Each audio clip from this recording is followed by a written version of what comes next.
lo dijo en la primera hora. 7:44, el señor ingeniero Henry Krumfle Cosaya, candidato social cristiano a la presidencia, está con nosotros. ¿Quién es nuestro invitado, Andrea? Henry Krumfle es el candidato a la presidencia por el Partido Social Cristiano. Según su sitio web, tiene un diplomado en economía y una maestría en ingeniería mecánica con especialidad en ingeniería nuclear y finanzas. Antes de dedicarse a la política, Krumfle dirigió varias organizaciones de industrias y en 2017 inició su carrera en la política. Lo hizo como asambleísta y luego llegó a la presidencia de la Asamblea Nacional en 2023. Buenos días, Henry. Gracias por estar aquí. Buenos días, muchas gracias por la invitación. Un gusto estar con ustedes y con toda la gente que nos ve y nos escucha. Gracias, ingeniero. Oiga, repite la parte nuclear. ¿Qué especialización? Diplomado en economía y una maestría de ingeniería mecánica con especialidad en ingeniería nuclear y finanzas. A ver, al escuchar eso, yo le pregunto directamente para entrar en materia sobre el debate. Ayer se habló del uso de energía nuclear en el Ecuador. Y claro, hubo por ahí una repregunta en donde se planteó dónde van a poner una planta nuclear y alguien contestó, el que propuso, en la región amazónica. ¿Es posible pensar en eso? Le pregunto, ingeniero. Sí, claro que sí. A ver, yo también hice referencia a eso en un momento dado. Las plantas nucleares hoy en día con las nuevas tecnologías se han reducido muchísimo. Ya hay mini centrales nucleares. Esto no es así como lo quisieron vender de que entonces aquí tenemos uranio y vamos a extraer el uranio para usar la planta. Hay un consejo internacional nuclear en donde cualquier país del mundo que compra pues uranio enriquecido para hacer una actividad de generación a través de una planta nuclear tiene ciertas regulaciones mundiales, obviamente. Entonces, no es así, pero sí es muy factible poner una planta de energía nuclear, abarataría muchos costos, los riesgos ambientales son prácticamente cero con las nuevas tecnologías y ya no se necesitan esas plantas gigantes que obviamente conllevan a un riesgo más grande. Pero ¿se podría realmente controlar una, digamos, energía nuclear aquí con todo el aparataje que tenemos en el Ecuador? Es que yo veo la energía nuclear más que por una fuente que le invierte el gobierno, por una fuente de inversión privada. Y ayer yo dije con claridad, también me parece que en el marco de los sectores estratégicos se debe liberar el tope de generación por parte del sector privado y que un privado le venda a otro privado, escúcheseme bien, y le pague a este privado directamente y no tenga que ir a través del gobierno. Y solo pagarle al gobierno la transmisión y la distribución, o sea, el peaje para que llegue esa energía. Porque caso contrario, si viene un privado, invierte, le vende el gobierno, este a su vez le vende y le cobra a otro privado y le va a pagar a ese generador, nunca le va a pagar. Si no le pagan a los hospitales de diálisis, a los hospitales oncológicos, no hay ni paracetamol, entonces eso no va a funcionar así, va a funcionar como le estoy diciendo. ¿Qué sensaciones le dejó la presentación de ayer, el debate, la interacción con los otros candidatos? ¿Usted cree que fue un ejercicio que ayudó a que, por ejemplo, los indecisos puedan tomar una decisión?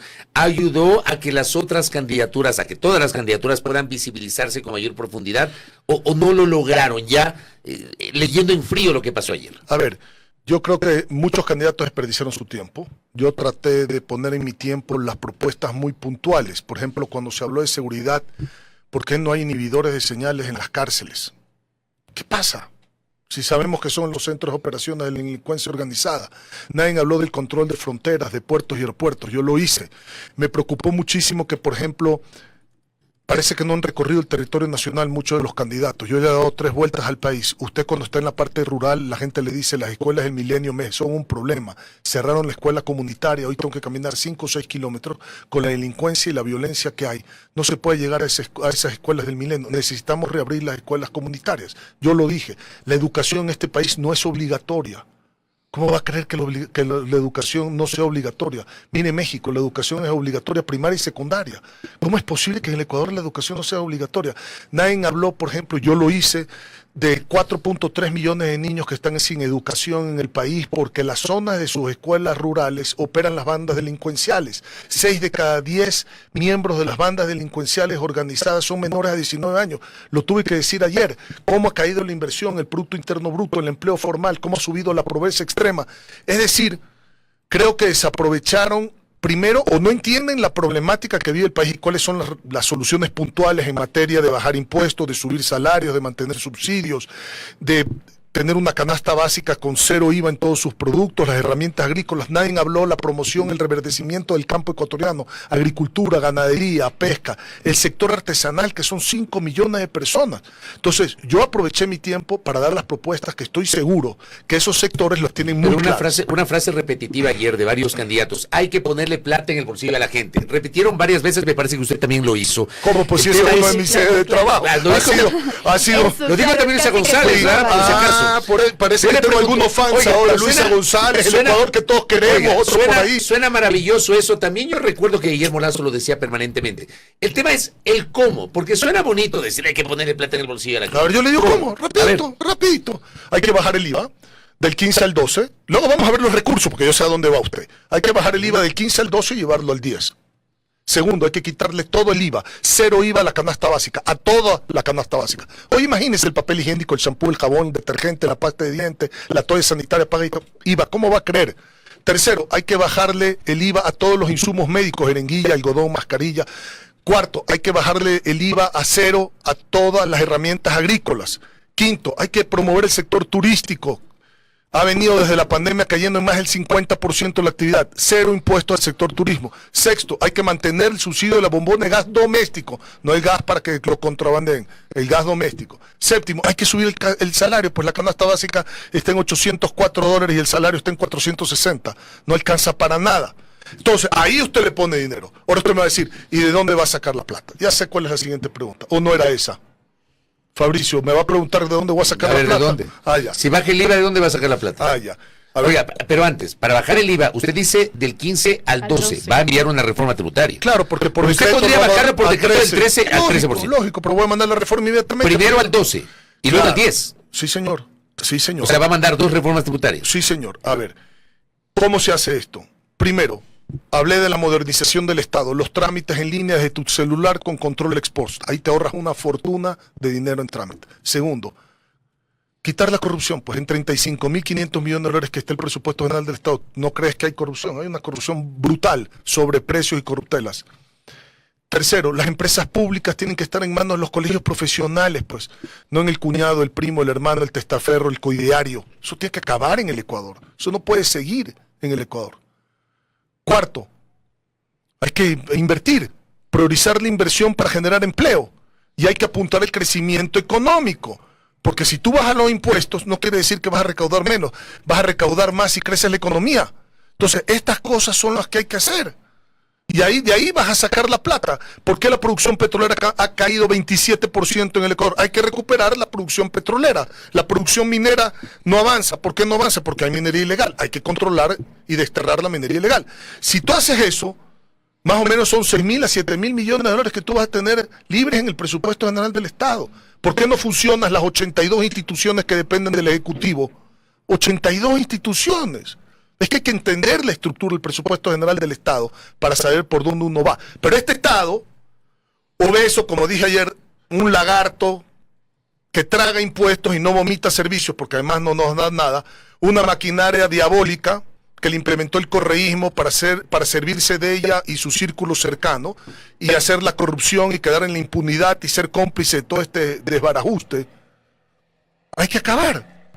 Y eso es lo que yo voy a hacer con la modernización y la fusión del Estado. Ingeniero, ayer en las declaraciones que usted dio previo al debate presidencial, dice que usted está sufriendo una persecución por parte del gobierno de Daniel Noboa a través del SRI. Explíquenos un poco más de eso. Es que es ridículo, vea. El señor Lazo, cuando quería amedrentarnos, yo estaba en la Asamblea Nacional porque se iba a tratar el juicio político de él, me mandó a investigar, discúlpeme que lo diga al aire, hasta la marca del calzoncillo que uso.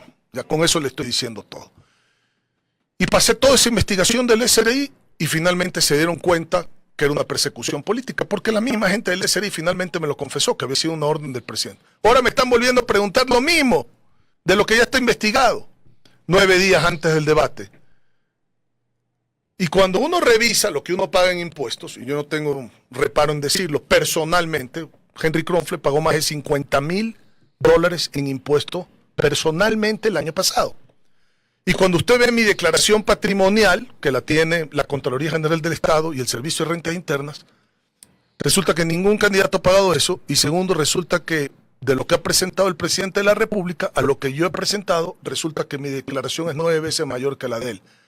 resulta que yo tengo en línea todos mis papeles, resulta que tengo el certificado de haber cumplido a totalidad todas mis obligaciones tributarias y resulta que el grupo económico de él debe 90 millones, pero sin embargo soy yo al que persiguen.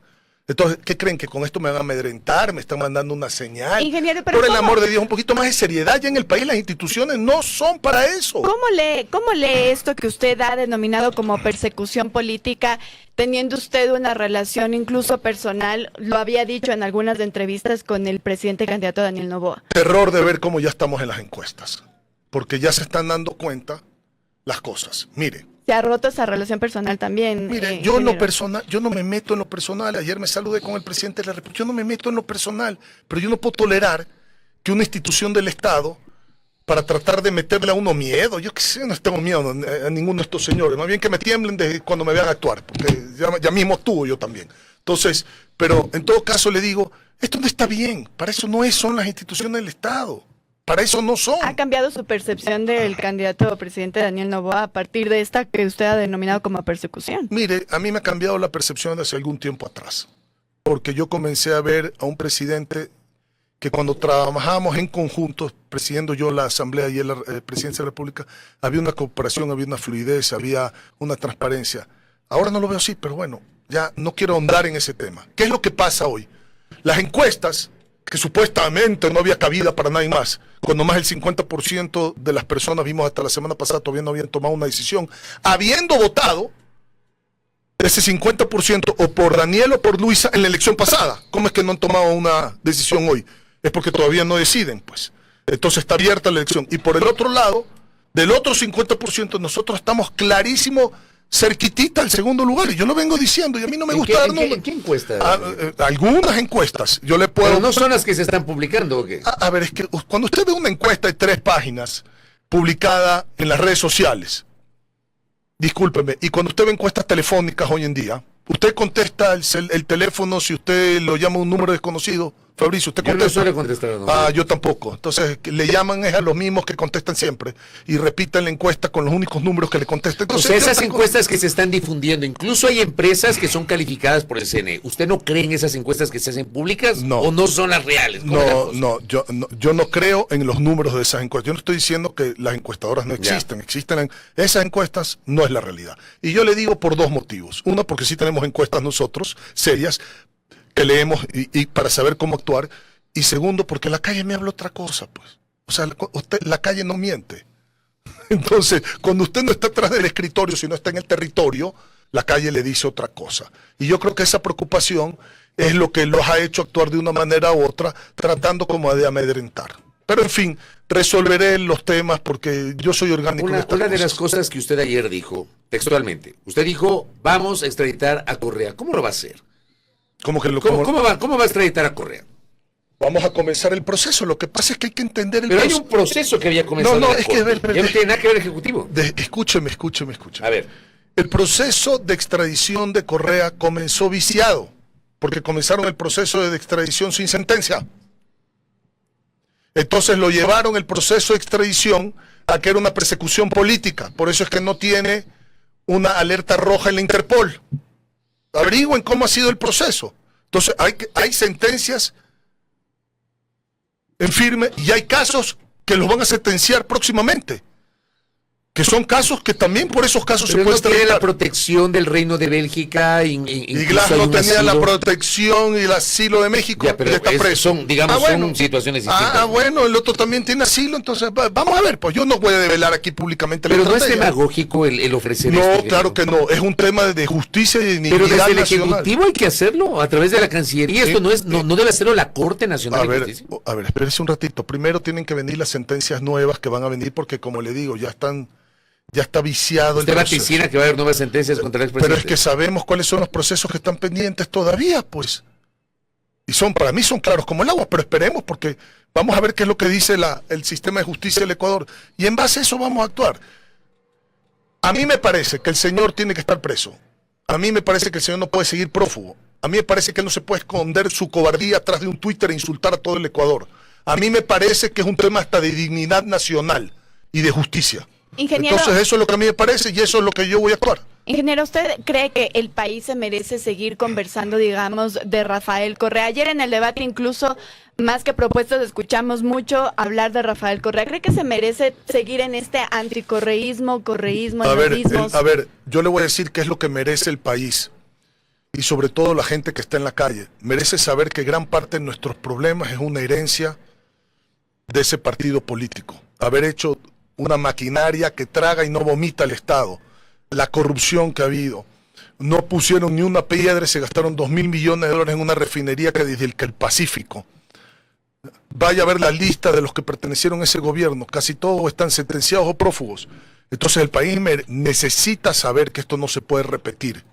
Una persona que dice que Maduro en Venezuela y su candidata en un mitin político es el presidente legítimo de Venezuela y que es un gran hombre. A eso han dicho, se han atrevido a decir eso, cuando el mundo entero condena esa dictadura. Entonces, ¿eso es lo que usted quiere para el Ecuador? No, entonces hay que decirle a la gente, cuidado, cuidado a ese 20 y pico por ciento o 30%, cuidado señores, porque tenemos como país, no podemos caer en estas demagogias. Mire lo que está pasando la gente de Venezuela. Mire lo que está pasando la gente de Cuba. ¿Qué es el socialismo del siglo XXI? Comunismo. No nos engañemos. Comunismo. Aquí, y ayer lo dije, querían poner la ley de herencia y la ley de plusvalía. Se nos llevaban el 75% de lo que tenemos. Cuando él dice, Correa, es que ellos quieren cuidar las empresas familiares y nosotros queremos democratizar el capital. ¿A quién se refería a ellos? A Henry Kronfeld, que era el presidente del Comité Empresarial Ecuatoriano en la declaratoria de prensa que le había hecho un día antes. Y yo salí a las calles.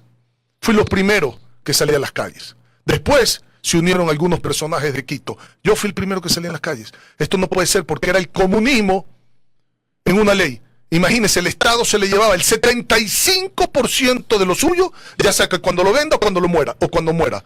Es decir, se apropiaba el Estado en 3/4 partes de sus bienes. Comunismo, hablemos claro, comunismo. No le dé vueltas, comunismo. Y lo quisieron hacer legal el comunismo. Y por eso tuvimos que salir a las calles. Eso es lo que no hay que olvidar.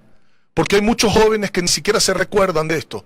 Y eso es lo que hay que decir. Mucho cuidado, mucho cuidado. Muy bien, ingeniero, ustedes también, digamos, dentro de su plan de trabajo del Partido Social Cristiano, se ha dicho que también actuarán con firmeza respecto del sistema de justicia. Me quiero referir entonces también a las leyes que van a impulsar sobre el tratamiento de jueces que podrían estar involucrados en actos de corrupción o con el crimen organizado. Sí. Hemos dicho que hay que meter preso a los jueces y fiscales corruptos que saquen a los delincuentes de las cárceles con las mismas penas de esos delincuentes. ¿Cómo lo voy a hacer? En una consulta popular, ¿qué voy a hacer? Y en esa consulta popular le voy a preguntar a la gente, ¿usted quiere que el juez y fiscal corrupto se vaya preso, se saca al delincuente con la misma pena al delincuente?